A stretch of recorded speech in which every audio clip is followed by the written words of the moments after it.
Hey everyone, and welcome to the final episode of my Arkham series review. It's all led up to this moment. Today, I'm going to be reviewing Batman Arkham Knight, released in 2015. Not exactly much to read on the back of the box, but I'll do it anyway. Be the Batman. As the united forces of Gotham's supervillains take control of the city, the Dark Knight unleashes the all-new transformable Batmobile in the explosive finale to the Arkham trilogy. Batman Arkham Knight is the ultimate and complete Batman experience.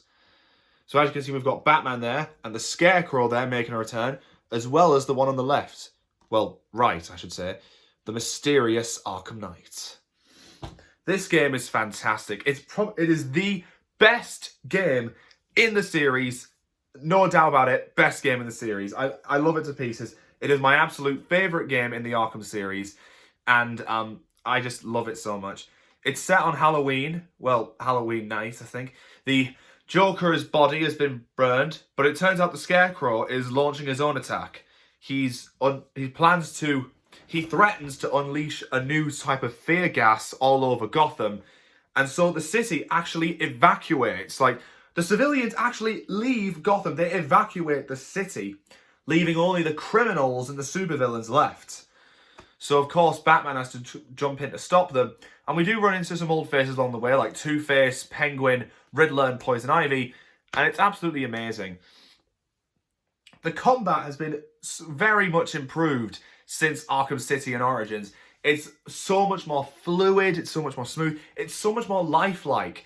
It's just amazing. And the new Fear multi-takedown technique is fantastic. Basically, you're able to take down up to three, 4, or 5 enemies at once before they even get a chance to react. So you could end a combat encounter before it even happens. That is cool. And of course, you can actually play as the Batmobile. Well, you can drive the Batmobile. And a lot of people did actually take criticism because it felt like a bit of a tank. It felt a bit tough to control. And especially its actual tank mode where you can actually fire its weapons.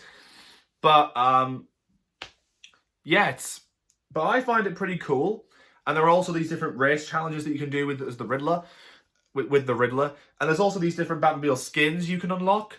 Well, we'll probably download as part of DLC. But still, and there's all sorts of Batman costumes as well. And of course, it's probably the darkest game in the Arkham series because Batman is actually exposed to Scarecrow's fear gas at some point in the story, and he actually starts having hallucinations of the Joker. It turns out Batman wasn't the only one infected with the Joker's blood back in Arkham City. He infected 4 other individuals, and the blood was actually mutating them, turning them into sort of Joker clones. We have like the wrestler Albert King, a receptionist I think called Christina Bell, and a singer called Johnny Charisma. And we also have the head teacher of a school called Henry Adams, who seems to be immune to the disease, and he hasn't shown any symptoms. Batman is the only other one infected with Joker's blood, and the fear toxin seems to be exacerbating it. So the Joker is actually inside Batman's head, and he's actually fighting to gain control of Batman's body, which honestly is it's kind of like the concept of the Batman Who Laughs from the comics. Basically, the Joker in Batman's body. A man with the insanity of the Joker crossed with the intelligence and well-known of Batman. That's a recipe, that's a nightmare. That is a living nightmare. And of course, Scarecrow does target Batman's allies, and he just basically targets everyone who Batman knows and loves. Like, he tricks Batman into thinking Oracle is Barbara Gordon. Scarecrow tricks Batman into thinking that she's been killed, and he also struggles to repair his relationship with Jim Gordon, and just everything just starts to fall apart. And of course, there's the new Arkham Knight that Batman has never met before, but he seems to have a personal grudge against Batman. Honestly, I'm sure. Now, I've heard that many people who played this game knew straight away who the Arkham Knight was, but I'll be honest with you, I had no idea who he was. Like, I had no idea who the Arkham Knight was. I was just completely destroyed. I just didn't know. That point where he revealed his true identity as former Robin Jason Todd, that shocked me because I'd spent all that time believing Jason Todd was dead. Turns out he wasn't. But that's because the reason I was shocked is because I didn't know the story of Jason Todd at the time. Many people who knew the story of Jason Todd would probably already guess. In fact, but instead of becoming the Red Hood straight away, he went down a path of villainy and became the Arkham Knight. But on the plus side, that Arkham Knight suit is cool. I'm not joking, that suit is a really cool suit.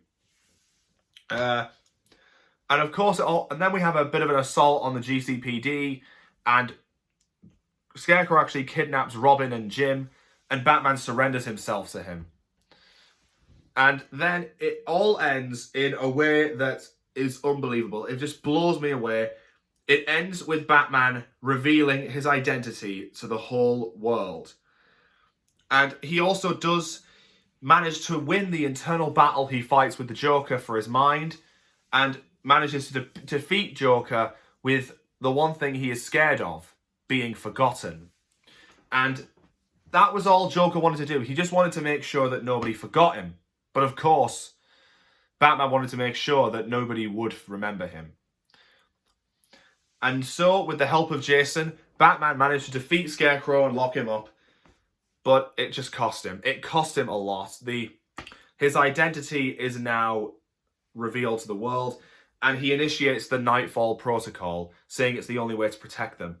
We don't exactly see what the Nightfall Protocol is, except if you complete the game 100%, which I didn't do. I mostly never do. Wayne Manor basically explodes, and we don't know if Batman and Alfred survive. And then we see two criminals mugging a family, and we see this ghostly figure that looks like Batman, and he basically just spreads out demonic bats everywhere. Seems like a new Batman.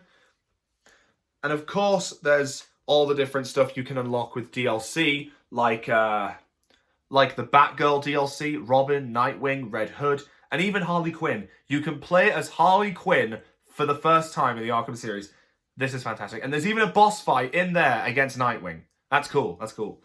And there's also new DLC side missions you can unlock with people like Killer Croc, Mr. Freeze, Mad Hatter, and Ra's al Ghul.